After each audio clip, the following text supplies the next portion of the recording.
My name is Jennifer Borland. I am the director of the Digital Humanities Initiative, and I also teach art history in the Department of Art. The DH initiative began 3 years ago, and since then we've organized a variety of lectures by visiting scholars, met for groups to do things like book groups and arranged workshops and networked with others across the university. You can find us on Twitter at OKState DH, and we do have a website in the works, which we will tell you all about as soon as it's ready, but hopefully by the end of the spring semester. You can also email me, jennifer.borland@okstate.edu, if you would like to be added to our email list to hear about future events. We're always excited to have new participants to become part of our initiative. But on to today's event. I'm thrilled to introduce today Dr. Roopika Risam. Dr. Risam is an assistant professor of English and English education and faculty fellow for digital library initiatives at Salem State University in Massachusetts, where she founded and directs the Graduate Certificate in Digital Studies and the Digital Scholars Program, which is an undergraduate digital humanities research program. Her research focuses on building and sustaining humanities knowledge infrastructures in post-colonial, African diaspora, and US ethnic studies. She is also co-editor of the Digital Black Atlantic for the Debates in the Digital Humanities series at the University of Minnesota Press. Her work has also appeared in Digital Scholarship in the Humanities, Digital Humanities Quarterly, First Monday, and Popular Communications, among others. She is also the co-founder of Reanimate, an intersectional feminist publishing collective that recovers archival writing by women in media activism.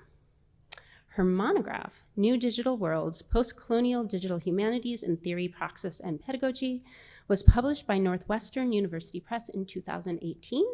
A handful of us read it in our reading group on Monday, and it was extremely inspiring. I think we all left that conversation super excited to hear what she has to tell us today.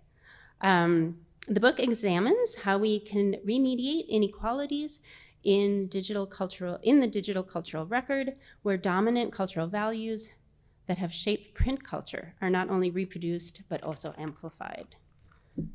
I think the book was not only inspiring, or is not only inspiring, but also speaks to the conceptualization of the digital humanities that we aspire to here at OSU, that is expansive and inclusionary.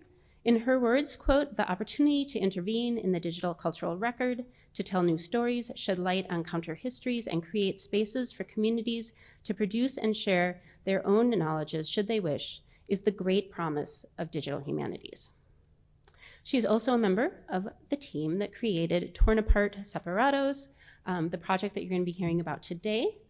Last June, are you going to introduce it?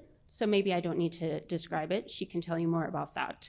But we're hoping to hear about this and also kind of see how this connects to some of her work that she's already done, but also the work that she's looking to do. And maybe she'll also talk a little bit about sort of how this fits into her future research, which is also extremely exciting and also speaks to the possibilities of transforming humanities knowledge and even changing kind of the very nature and future of higher ed itself. So I think that so many of the projects and areas of research that she's worked on have really wonderful implications for all of us who are working in higher ed and thinking about where the kind of future of the humanities fits within the future of higher ed. And now, we are so lucky to hear more about this future-oriented humanities work grounded in social justice and committed to change in higher education from Dr. Risam herself. Please join me in welcoming Dr. Roopika Risam to OSU.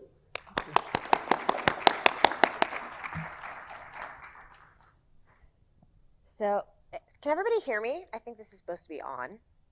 Yes? Okay. Perfect. Well, thank you so much, Jennifer, for the introduction, and to Mary as well for facilitating my visit. I'm really thrilled to be here and to talk to you about some of the work that I've been doing, both on Torn Apart and some of my other research.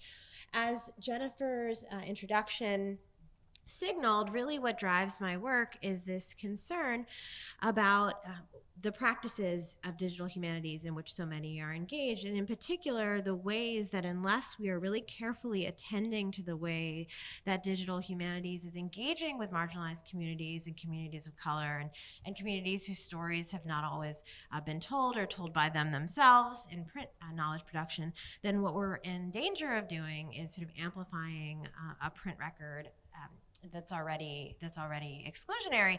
And the trouble with that, of course, is that as multiple publics are looking to the internet and to the digital public square for sources of information online, what they're finding is often a reiteration and then therefore an application of the white dominant cultural narratives that we have kind of received through our print culture. And so that's been an interest of mine in that my first book, New Digital Worlds, and thinking about, how should we think about the practices of digital humanities differently in ways that can address some of these concerns.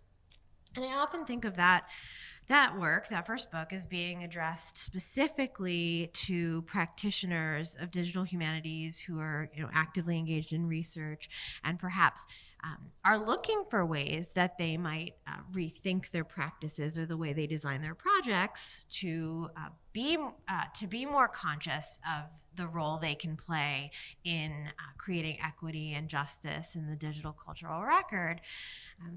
And then sort of on the flip side, looking towards the work that I'm doing now on a new book called Insurgent Academics, I'm trying to trace a lineage of what I call academic insurgency, of which Torn Apart and other interventions in mobilized, experimental, public and digital humanities are engaged, to connect it to a lineage of academic work and an academic tradition that's been vanguarded by scholars of color since the late 19th century. In particular, I look at the way that professors were engaging in protest literature in the late 19th century to think about what is the value of the university and of the humanities and its responsibility, particularly to communities of color. I then trace that throughout the 20th century, looking at the careers of some really interesting academic, scholar, activists who, like W.B. Du Bois, Audre Lorde, Bell Hooks, and others, whose work embodies a number of characteristics that I see being very connected to the kinds of interventions that mobilized and public humanities scholars are doing now, which is they're working in multiple genres, they're collaborating with communities in and outside of the academy and really troubling that binary.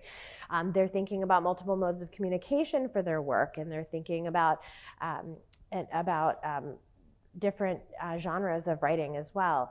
And so that's been really interesting to work on as well, because what I'm trying to do in this new book is actually kind of show people who are interested in getting involved in mobilized and public and digital humanities, particularly scholars of color, that they're actually participating in this very long lineage that wasn't digital per se, but was very much a transformative mode of academic scholarship that's been going on for quite a long time, particularly among scholars of color, and sort of helping to use that as an inspiration and a justification for doing this kind of work, particularly because, I'll be frank, we're often de-incentivized from doing digital humanities scholarship, public humanities, engaged scholarship, because particularly in the realm of tenure-line jobs, we're often find ourselves hewing to these expectations of what a tenured faculty member or tenured librarian should do. And those are very disciplinary in many ways. And so I'm interested in using this work to try and think about how do we break out of that? How do we build on some of the really interesting work that's been going on in the Modern Language Association, American Historical Association, Oral History Association, that are trying to make the case for different kinds of academic interventions as being as important, as valuable as the more typical genres of academic scholarship. Sort of aside from the connection that, Torn Apart is an example of mobilized humanities, so the other, one of the areas that I address in this new book that I've been working on is actually around the temporality of academic life. So I'm going to use that a little briefly as a little bridge into Torn Apart Separados. The temporality of which is slightly mind-blowing when I think about it now, even though I lived it in June of 2018.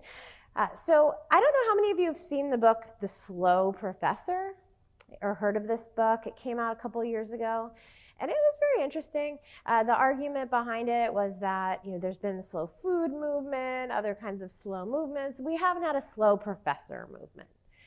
I'm really bad at this because I read this Slow Professor book in about an hour. And I realized, okay, maybe I'm not the target audience here. But it was really interesting about was this argument that faculty members in positions of privilege really should slow down and be this model of slower academic scholarship and a more humane pace of life. Which, and there have been a number of important critiques of this book. One of the main ones is around the ability of the tenured professor to embrace slow professing is built on the labor of contingent faculty whose pace does not slow commensurately. And then a critique that I have of it that I haven't really seen articulated in the responses to it is also that, microphone right there. As a scholar of color, if I were to suddenly start slowing down what I'm doing when I already feel the pressure to try and overproduce, to overcompensate for my, well, both for my racial and ethnic identity and for my gender identity, that I'm not sure how well that'll work out for me. And that doesn't mean that this isn't an admirable goal and that we shouldn't really rethink the humanity of the kind of expectations around temporality in higher ed. But I was thinking about this a lot when we started doing this work on Torn Apart Separados. The first volume of which you can see up here was a project that we created in 7 days. It's not the usual temporality of digital humanities scholarship, not the usual temporality of humanities scholarship in general, of course. So, while there are these calls for slow DH too, I've seen Moya Bailey talking about slow DH, and I think there's absolutely important value to this.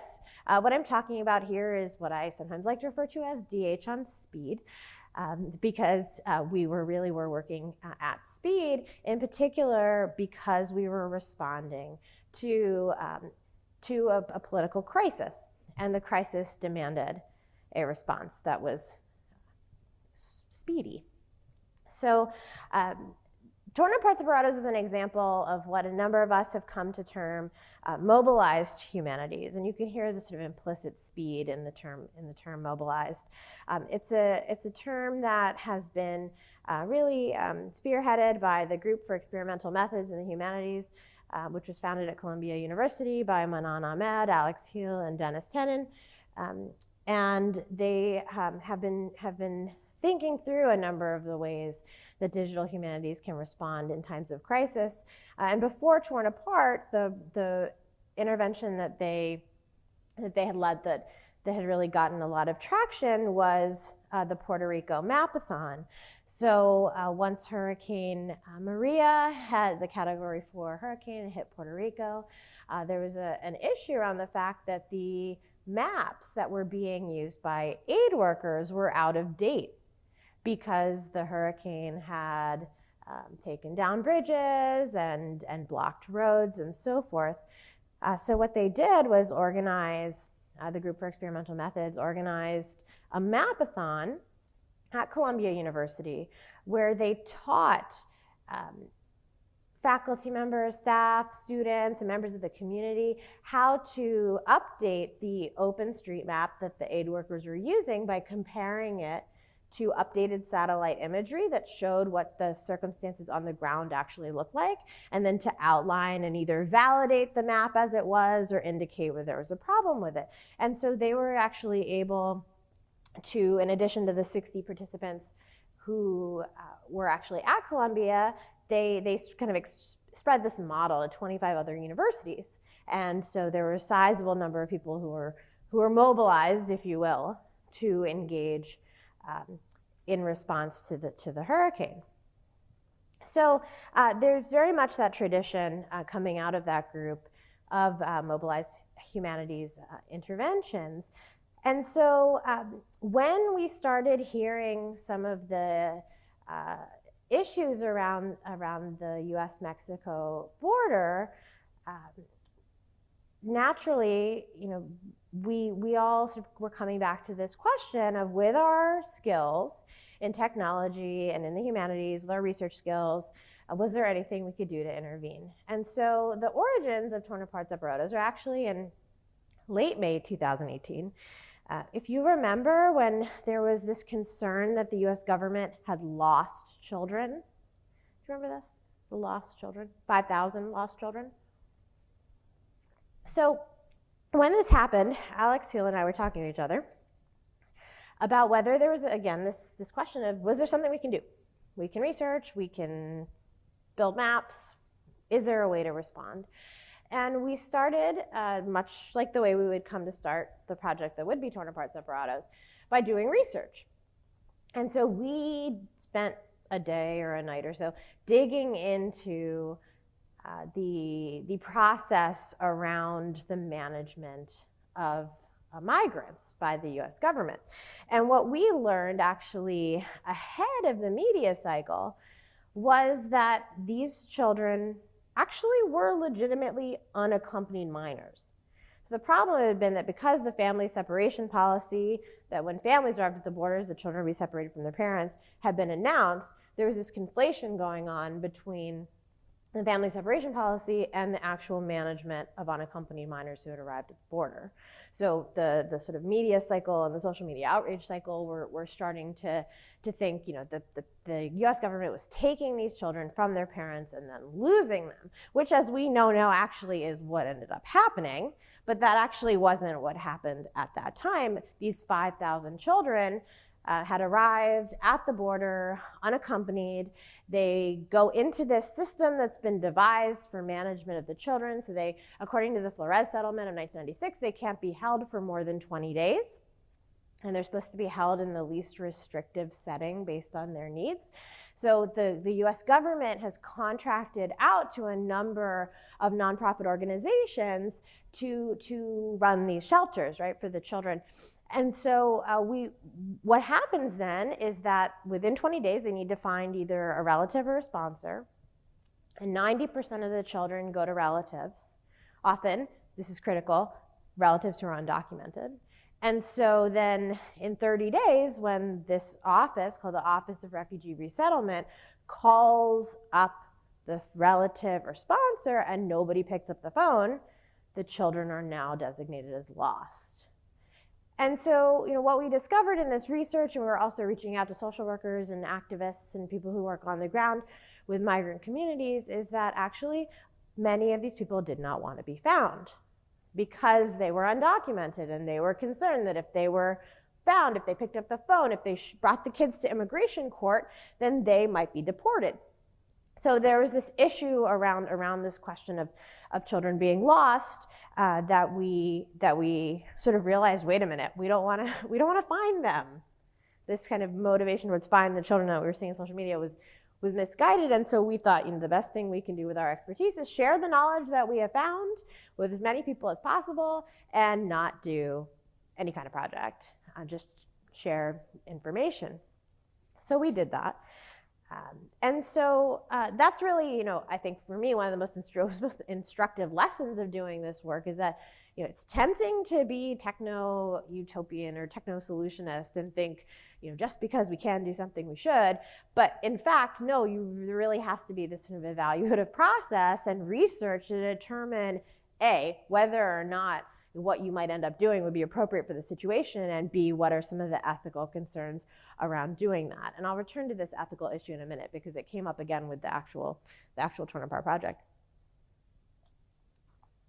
So a few weeks after this lost children situation, we started to see the news cycle heating up again around family separation. So we're looking now at maybe second week of June. All of us, we started seeing the images of the families and the children being taken from the parents of videos. It was really horrible. So this question came up again this time between Alex Hill and Manan Ahmed, who are on this project, was there something we could do? And this time, they reached out to some of the rest of us who had expressed interest, and we again said, okay, wait, let's stop and let's do research and let's think about what is it that we could possibly do, but let's start with some research on immigration and immigrant detention. And we didn't know what data we would find. We didn't have any plans for what we would do with the data if we found it. We just parked 3 days to do research and to see what we could find. And that would ultimately become this series of data visualizations that we put together in the week that we worked on the project. And briefly, before I describe the process, I just want to acknowledge the colleagues who worked on this, our core team for Volume 1. I've mentioned Manan Ahmed, there's also Mayra Alvarez, Sylvia Fernandez, I mentioned Alex Hill, Marissa Martinez, Mosir de Sa Pereira, Linda Rodriguez, and me. And when Linda was working on this project, she actually had end-stage terminal cancer. And this is the last, she was a digital humanist, this is the last project she worked on. And so we always dedicate if we talk about the project, we always dedicate our presentation to her, because she was a huge inspiration to all of us to keep working on it. So what we did was that's Volume 2. We parked our 3 days for research, looking for everything we could find about immigrant detention. And what we found rather quickly, and I'll show you what this visualization is showing in a second, was we found the data that comprises the orange dots on this visualization, which we call clinks. This was what would become the iconic image of Torn Apart, because it shows, what we were trying to show people was that ICE is everywhere. So the orange dots here are all immigrant detention centers that are contracted to ICE. The large circles correspond to facilities that have a daily population of migrants. And then the smaller circles, which are also orange, are ones that are contracted to use, so like county jails, for example, who they're contracted with ICE, willing to house detainees, but at the time of this data set did not have a daily population. And so we found that data from a FOIA request that had previously been filed by the National Immigrant Justice Center. So because it was a previously filed FOIA request, the data is from November 2017. Now we were working in June 2018, but we knew because we were working at speed, we weren't going to get a FOIA request in time, and we were working with FOIA librarians and sort of the people who are kind of like professional FOIAers, and so we were trying, but we also recognized that we wanted to work within the media cycle of this story, because our ultimate end goal was try to figure out the names and the addresses of all the children's shelters and get the word out that we had that data, so that social workers, activists, and lawyers would get in touch with us to ask us for the data so they could help out their clients. And that was ultimately our end goal. And we'd managed to do that, actually, so spoiler alert.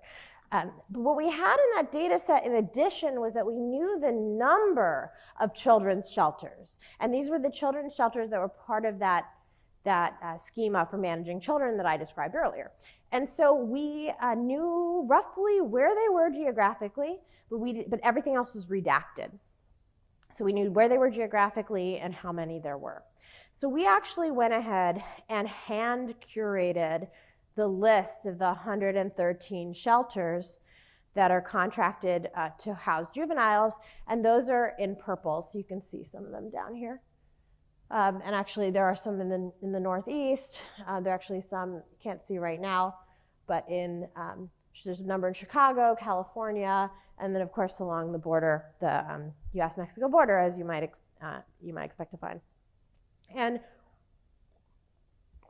the way we found that was we knew roughly where they were. We knew the number. We went into usaspending.gov to see what organizations that the Office of Refugee Resettlement was giving block grants to.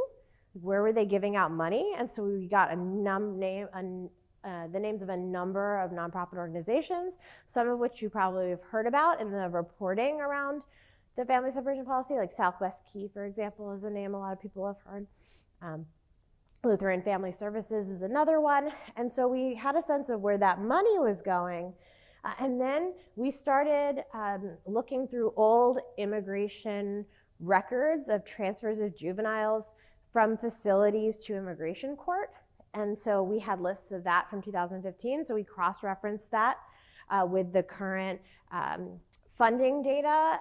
And also we're looking through 990 tax documents for the nonprofit organizations. I had really randomly taken a grant workshop the week before where they had taught us how to look into foundations' tax records. And so this turned out to be a very useful skill because I knew how to do it. And so we started looking there. We were Googling, we were looking at news reports, and in the end, we managed to come up with our list of 113 children's shelters that we had verified with a minimum of 2 sources, one of which was a governmental source.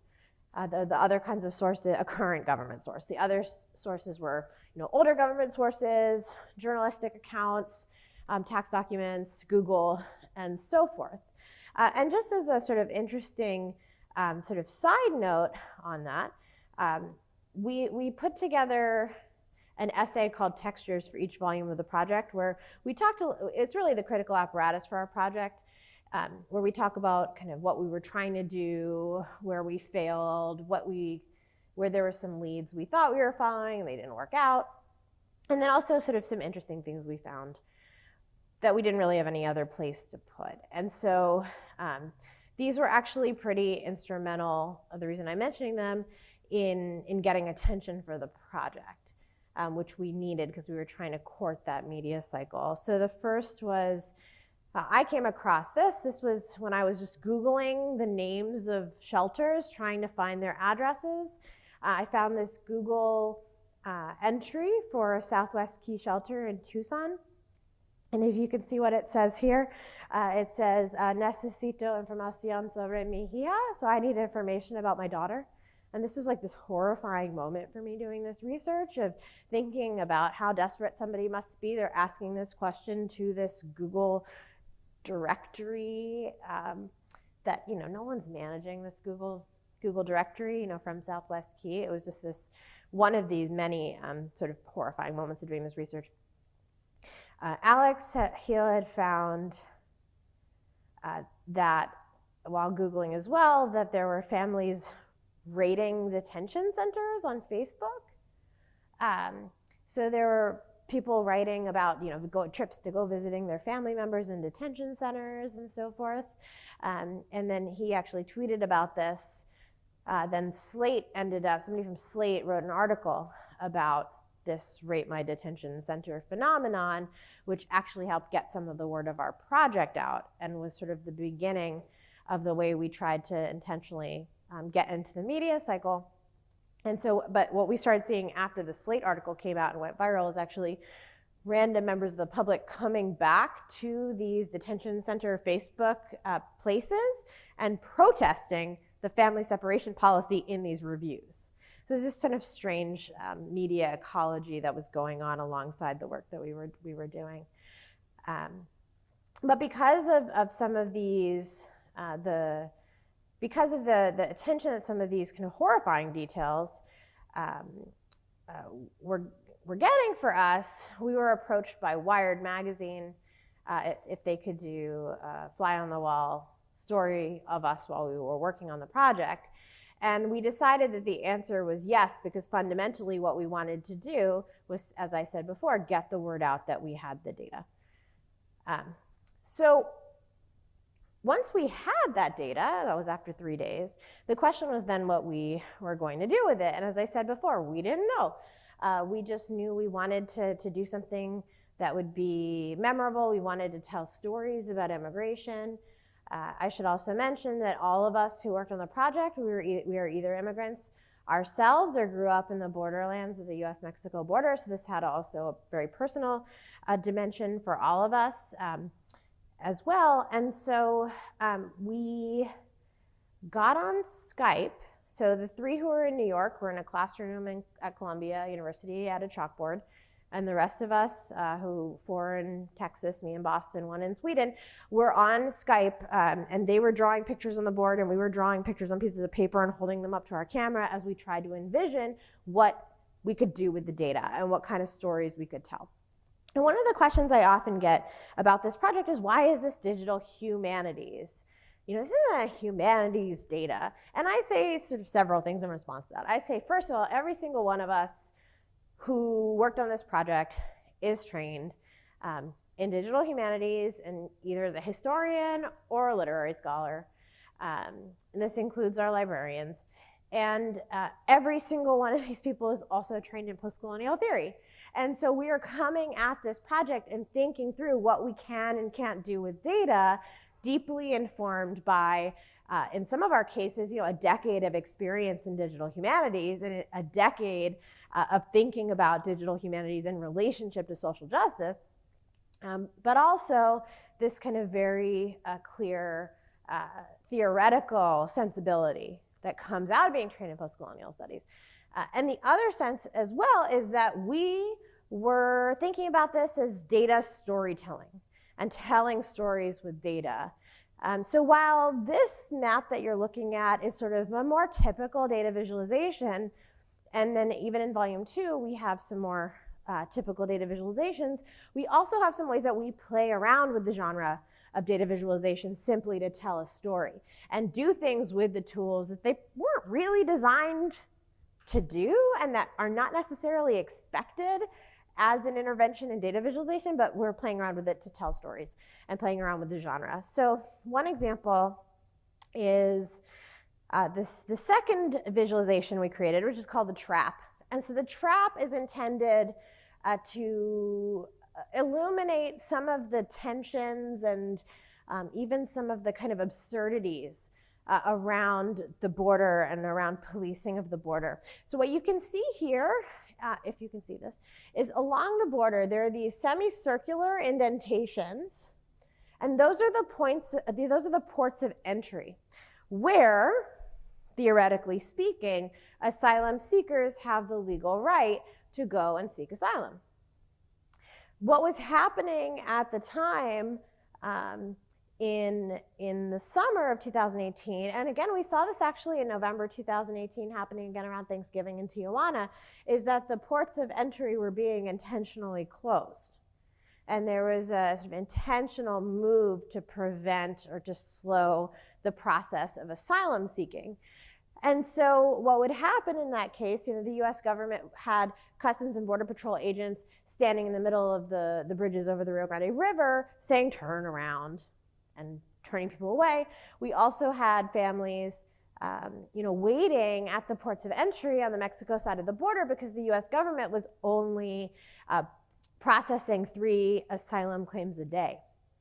And they were, you know, they were creating a crisis they could police.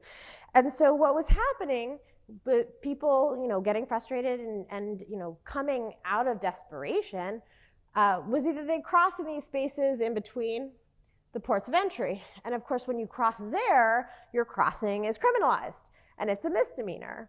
So, you know, it's like you walk, you know, 5 yards to the east and you legally could claim asylum if that's, you know, if they're allowing people to, or walk, you know, 5 yards that way and suddenly you're a criminal.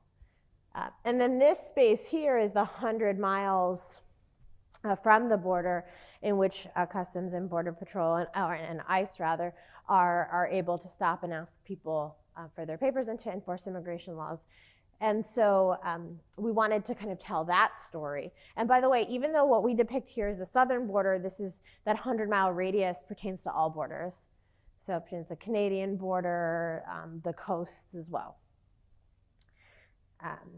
I mentioned the ethical piece a little bit. So I wanted to show you this visualization because it both demonstrates the ethical, some of the ethical dimensions we struggled with, as well as the my point about taking liberties with the genre of data visualization. So one of the questions that came up for us over and over again that I kept harping on I think they were getting sick of me, was this question of, to what extent should we make this data of where the children are openly available to random people? So on the one hand, we wanted people who are in positions to help migrants. We wanted them to know that we had this data and that we share it with them. But at the same time, I had some really serious reservations about just providing an aggregated list of addresses of facilities housing an already vulnerable population of children. And at that point, we were in contact with activists and social workers, and we had heard from them their concern, for example, that people were showing up at airports where children were being transited when being sent to these shelters, and that these are children who are already traumatized because they've been separated from their families and are in the process of migration. They often didn't speak English, so they had no idea what people were saying. And all it felt like was that there were just a bunch of grown-ups yelling at these already traumatized children. And so we were concerned that if we made the locations really easily available, that really well-meaning people without experience organizing and without experience working with migrant children populations would just show up and then potentially re-traumatize the children or invite state violence in a space with our already vulnerable child population. So we decided that we would map the data at the city and state level on the actual data visualization, although everything is a JSON object, a JavaScript object notation object. So you can actually scrape all that data right out of our project through JavaScript. But that's just an extra step that most people don't think to do. So we were fine with that. And so this data visualization, and I'll put that in quotation marks, so I'll call it a data story, is intended to evoke some of those ethical debates. It's called ORR, to reference the Office of Refugee Resettlement, which contracts these shelters. And when you try and click on one of these dots, it eludes your grasp. So we were trying to both evoke our own sort of ambivalence about providing this information, as well as kind of this, if you want, it's a little cliche, but the slipperiness and shadiness of ICE, all in this visualization. So when we released the project around, I believe it was the 25th of June, 2018, the Wired article came out about 2 hours after it. She was waiting, Emily Dreyfus, the writer, at Wired, she was waiting for us to launch the project. We launched the project. 2 hours later, she launched the article, and so we were able to get the word out. We shared our data with the Washington Post and their data journalism team, and they were really excited. They said our data was really robust, and they were really happy to have it, and we were happy to share it with them because they agreed with us around this question of protecting the children and their whereabouts, and that we said happy to have you use the data, but please don't just put a list of these addresses online. Conversely, we didn't share our data with ProPublica. They wrote to us and they said, we want your data, we want to make everything easily available, and we didn't want that because at that time, the attention of most people were still focused on this issue. So we were concerned about the safety and security of children. So what ended up happening then at that point is Alex Hill and I were in Mexico City at the Digital Humanities Conference. And so our project was out and people were asking us about it, and then people really wanted to help. And so one of the things that was motivating us in working on this project was actually we also wanted to show that there are these moments, particularly moments of political and cultural and environmental crisis where you feel so much like there is nothing I can do. Maybe sometimes there is something you can do. And this was it for us, right? This was what we felt like we could do. And for the most part, we accomplished it. So we then had all these people. We were at a conference with 700 digital humanists with all these skills saying, we want to help, we want to help. So what we ended up doing was we held 2 events at our Airbnb. One was a design sprint where we introduced people to our data and had them envision potential new uses for the data. And then the last night of the conference, we held a rapid prototyping event where we had small groups working on several of the ideas that had come out of the design sprint. And that was what laid the groundwork for volume 2. of the project. Volume 2, which we like to call Follow the Money, so referred to a question that we kept coming back around to, which was that we had seen in these other maps from Volume 1 that there is this significant infrastructure in the US of immigrant detention. And the question was, well, where's the money coming from that's funding this? And who's making money off of this? And so one of the prototypes that came out of the events at the Mexico City conference was what would turn into Volume 2. We had several others. The most interesting one, which we talk about in the textures essay with Volume 2, that we couldn't make happen, was we wanted to create a media barometer where you could input a term and find out where in local media across the US people were talking about that term. And ultimately, why that failed was the cost of the APIs for the news outlets was beyond what we had, because we did this with zero. We simply did this work by abandoning our lives and abandoning our families and abandoning our jobs and pretending we weren't abandoning all of those people and things to try and do this project in a week. And so we didn't have any money. We just had skills, and we had the will and the stamina to do it. And so Volume 2, as I may have said, took 2 months. On the 4th of July, when we were recovering from the conference, I was on usaspending.gov trying to see if I could find the government contracts for ICE, and I did. And so we ended up with a data set of 20,000 government contracts going back to 2014. And then the question was, how do we visualize that? And so again, we took a similar tactic, which was drawing things on pieces of paper and holding them up to Skype to each other. And so the sort of first visualization to come out of it was the one you're looking at right now, which shows ICE contracts given out by congressional district. So actually blue refers to Republican districts and green to Democratic districts, and it's a chloropleth map. So the more opaque the color is, that shows a higher density of money given out in a particular congressional district. And so what strikes you about this map is that, this is like a bipartisan situation, right? This isn't like, oh, the Republicans have more money. It is quite bipartisan. And, when I was looking at this data, I saw, and this was actually not entirely surprising to me, my parents' next door neighbor had a contract with ICE. Because I'm from DC. I grew up in DC, and so there's a lot of money in DC, Maryland, Virginia, around there as well. So that was our first visualization. This one I think is actually the most striking and the most simple. We call it RAIN, and it shows the increase of government spending over time from fiscal year 2014 up through fiscal year 2018. This is a 687% increase in funding. We did the math on that one over time to fund immigrant detention in the US. We also, we have a scroll of shame where it will actually tell you things we handpicked for our scroll of shame. So universities that have ICE contracts, we were sort of horrified by that. Private prison corporations that have ICE contracts, so that's actually the biggest contractors. People making the most money are actually the private prison people making money off immigrant detention. We also, one of the quirks of government contracting data that I now know more about than I really ever wanted to, because I was the data person on this project, is that it talks about certain government contracts are earmarked for equal opportunity.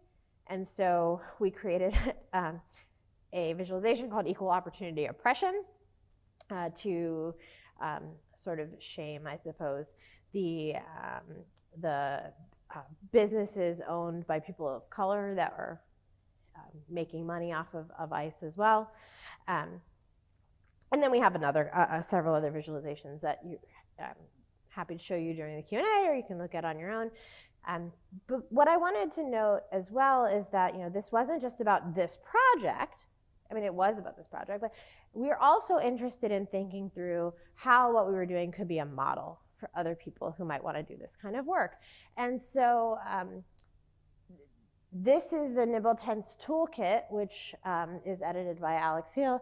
And so it outlines a number of sort of different what we call nimble interventions that use digital humanities. And the idea is kind of quick responsiveness in relation to like political crisis or cultural crisis, environmental crisis. And so we took our experience, called it rapid response research, and then wrote up our model for how to do it. Everything from thinking through whether or not the crisis needs a response to how do you find your people, how do you determine what skill sets you need to put together to effectively do a project, how do you handle project management, how do you court the media, and things like that. As well as you can see a note on the hidden cost of this work, which is that affective or emotional labor component that we kept running into as well. So what we were set out to do, and what I think we managed to do in the project, is to show how a team of researchers comprised of faculty, librarians, and graduate students, even a group is distributed across multiple continents and multiple states, can pool their skills together and respond in a time of crisis, and then to hopefully share with others how to do that.